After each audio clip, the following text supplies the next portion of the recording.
I always wondered if space came before time or time came before space. And you can't have differences in space without the possibility of differences in time, and vice versa. So one could have said that the existence of space allows for there to be differences in time because you go from one space to another. But according to the Kabbalah, the axis of time is above the axis of space. And the axis of time actually includes those axes that will eventually become space. And so, in order to sanctify space, in order to make a change in space, you need to be a master of time, because time is ultimately the source of space, not vice versa.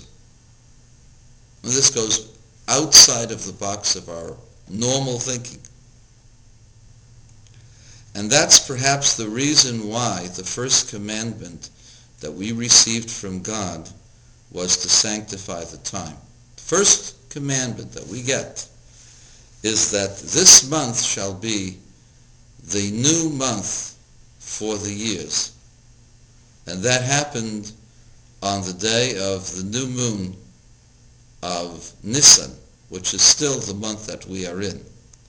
And we go from the first month to the second month to the third month, and we have a year.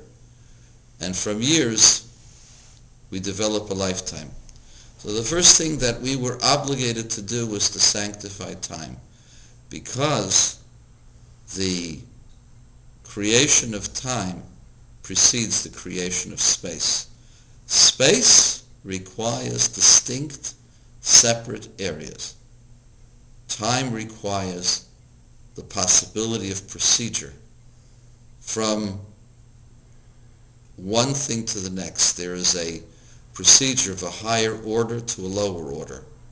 And even if there is no actual time, the fact that there are distinctions of higher and lower, for example, cause and effect.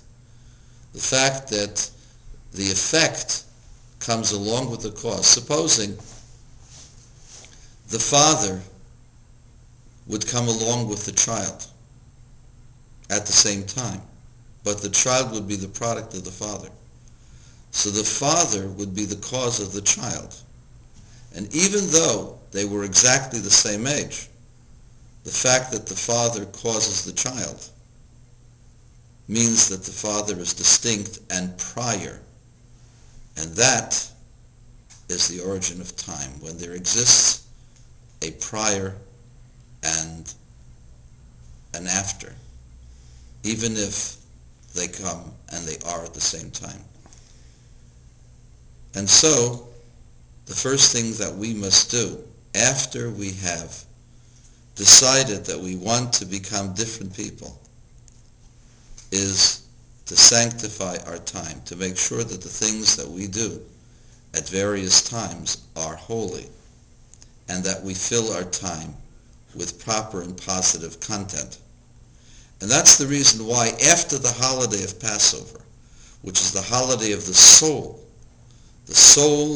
of the Jewish people wanting to come together and wanting to come close to God, the first thing that they had to do was to sanctify time. That's the secret of Sfirat HaOmer, the counting of the days. By counting the days, which really means by looking into ourselves and seeing the divisions of our own persona and seeing what we can do to make them better, we sanctify time.